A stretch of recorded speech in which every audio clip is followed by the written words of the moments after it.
Hello students, আমি Nitish sir জ্ঞানজ্যোতি coaching সেন্টারের পক্ষ থেকে তোমাদের প্রত্যেককে জানাই স্বাগত। তো স্টুডেন্টস, আজকে আমি যে বিষয়টি তোমাদের সঙ্গে আলোচনা করব সেটা হচ্ছে কোচবিহার পঞ্চানন বর্মা ইউনিভার্সিটির অধীনস্থ যে সমস্ত ছাত্রছাত্রীরা ফার্স্ট সেমিস্টারে মেজর হিসাবে হিস্ট্রি নিয়েছো তাদের জন্য হিস্ট্রি অফ ইন্ডিয়াতে প্রি হিস্ট্রি টু 650 এডি পর্যন্ত যে ইতিহাসটা পড়তে হবে, কি কি বিষয় থাকছে এবার তোমাদের সিলেবাসে, এই নিয়ে বিস্তারিত আলোচনা করবো আজকের ক্লাসটিতে।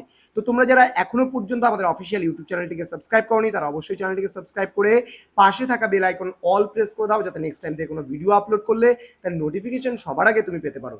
এছাড়া তোমরা যারা ভাবছো অনলাইনে আমাদের কাছে পড়বে তারা অবশ্যই যোগাযোগ করো আমাদের অফিসিয়াল নাম্বার 7076398606 নাম্বারে অথবা 6295916282 নাম্বারে। তোমাদের টোটাল কোর্স ফি তোমাদের এই সাধ্যের মধ্যে মাত্র 499 টাকার বিনিময়ে তোমরা পুরো প্যাকেজ পাচ্ছ আমাদের কাছ থেকে। তো দেরি কিসের, আজই যোগাযোগ করো আমাদের সেন্টারে। চলো শুরু করছি। Unit number 1, sources and approaches of ancient Indian history concept of Bharatvarsha. অর্থাৎ এখানে ভারতের ইতিহাসের যে মানে প্রাচীন ধারণা রয়েছে সেটা সম্পর্কে পড়বে এবং ভারত সম্পর্কে বা ভারতবর্ষ সম্পর্কে যে কনসেপ্ট রয়েছে সেটাও পড়তে হবে। Then sources and tools of historical reconstruction, literature, archaeology, epigraphy and numismatics. অর্থাৎ সাহিত্যিক উপাদান, প্রত্নতাত্ত্বিক উপাদান, এপিগ্রাফি এবং numismatics. Approaches of ancient Indian history, এখানে বিভিন্ন ধরনের অ্যাপ্রোচেসগুলো পড়তে হবে। সাবলটন আছে, এখানে রয়েছে ন্যাশনালিস্ট হিস্টোরিয়ান রয়েছে, ইম্পিরিয়ালিস্ট হিস্টোরিয়ান রয়েছে, মার্কসিস্ট হিস্টোরিয়ান রয়েছে, এদের ব্যাপারে পড়তে হবে। আন্ডারস্ট্যান্ডিং অফ ভারতবর্ষ, অর্থাৎ ভারতবর্ষ সম্পর্কে জানতে হবে। Impact of geographical features of Indian history, ভারতের ইতিহাসের উপর ভৌগোলিক প্রভাব সম্পর্কেও তোমাকে কিন্তু পড়তে হচ্ছে ইউনিট নাম্বার 1-এ।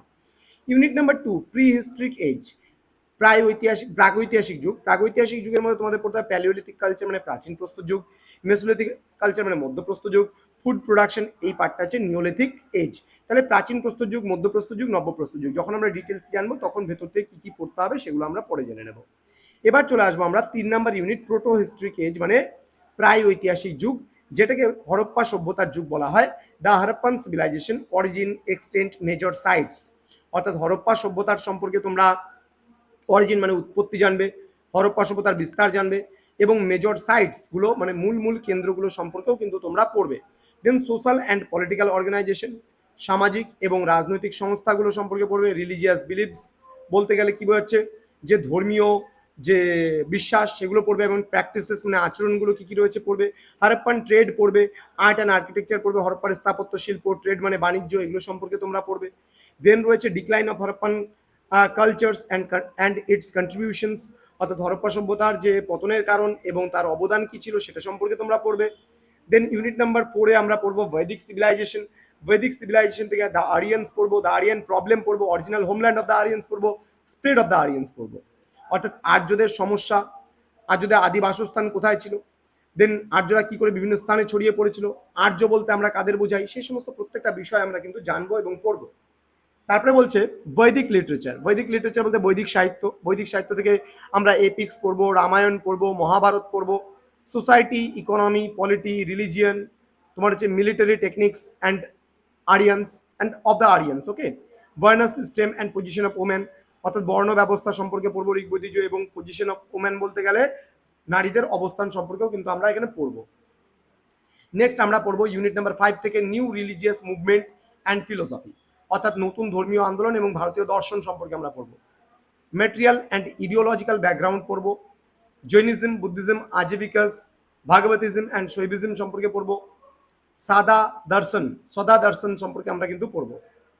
দেন আমরা পড়বো ইউনিট নাম্বার 6 থেকে মহাজনপদস টু মগধন এম্পায়ার, অর্থাৎ মহাজনপদের যুগ থেকে তোমার যে মগধ সাম্রাজ্যের যে সূচনা হয়েছিল সেটা সম্পর্কে আমরা পড়বো। 16 মহাজনপদস মানে ষোড়শ মহাজনপদ and its location, polity, non monarchical states, then growth of Magadhan Empire, its dynasties, social structure, trade, commerce and economy, Alexander inventions, অর্থাৎ আলেকজান্ডারের ভারত আক্রমণ পড়বো। দেন ইউনিট নাম্বার 7-এ আমরা পড়বো মৌরিয়ান পিরিয়ড, অর্থাৎ মৌর্য সাম্রাজ্য। এখানে সোর্সেস পড়বো, কৌটিল্যস অর্থশাস্ত্র পড়বো, মেগাস্থিনিস পড়বো, ইন্ডিকা পড়বো, অশোকাস ইনস্ক্রিপশনস পড়বো অ্যান্ড আর্কিওলজিক্যাল সোর্সেসগুলো সম্পর্কেও পড়বো। দেন চন্দ্রগুপ্ত মৌর্য সম্পর্কে পড়বো অ্যান্ড হিজ এক্সপ্যানশন পলিসি সম্পর্কে পড়বো।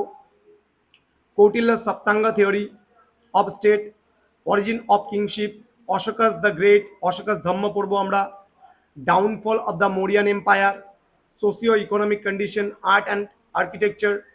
দেন 8 নম্বর ইউনিট থেকে পোস্ট মৌরিয়ান পিরিয়ড, এখানে পড়বো আমরা ages of Shungas, Pushyamitra Shunga, cultural contribution, Heliodorus and ভাগবতিজম।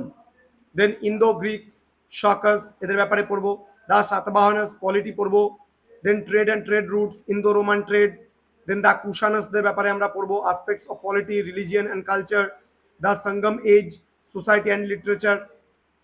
এবং 9 মানে নাম্বার গ্রুপ থেকে আমরা যেটা পড়বো, দ্য এজেস অফ গুপ্তাস, এখানে origin of the Guptas, polity, administrative institution, social and economic changes, agrarian structure, land grants, coinage, currency system, trade and industry, cultural developments, art and architecture, sculpture, painting, Sanskrit literature, religion, science and technology, Maukharis, Vakatakas and later Guptas সম্পর্কে পড়বো। Post Gupta period সম্পর্কে আমরা পড়বো এখানটায় Harshavardhana, political system, administrative institutions, Bengal under Shashanka, Prayag Prayag জ্যোতিষী পুরা।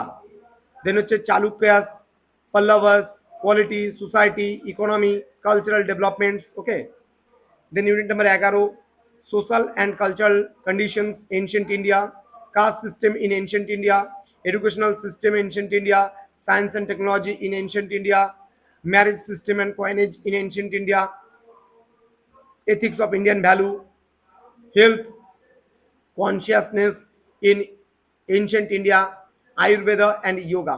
তো এই এত বিশাল সমুদ্র তোমরা বলতে পারো, অথই সমুদ্র। ফার্স্ট সেমিস্টারে তোমাদের সিলেবাস কিন্তু যারা সিবিপিবিউ এর আন্ডারে পড়ছো, সিবিপিবিইউ, তাদের কিন্তু অথই সমুদ্রে তোমরা পড়ে আছো। বিশাল সিলেবাস করতে হবে তোমাদের কিন্তু শুধুমাত্র ফার্স্ট সেমিস্টারে। তো স্টুডেন্টস, তোমাদের পুরো কোর্স আমরা কভার আপ করবো। তো জ্ঞানজ্যোতি কোচিং সেন্টার অফিসিয়াল ইউটিউব চ্যানেলে তোমাদের প্রত্যেককে আরও একবার স্বাগত জানাচ্ছি।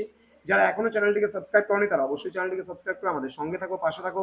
তোমাদের উজ্জ্বল ভবিষ্যৎ গড়ে তুলবো আমরা, এটাই আমাদের মূল প্রতিশ্রুতি। তো আমাদের অফিসিয়াল নাম্বারে যোগাযোগ করতে পারো তোমাদের যদি কোনো কোয়ারিজ থাকে। দেখা হচ্ছে খুব তাড়াতাড়ি পরবর্তী ক্লাস নিয়ে। তোমরা প্রত্যেকে ভালো থেকো, সুস্থ থেকো। Thank you so much, thanks for watching after all, thank you.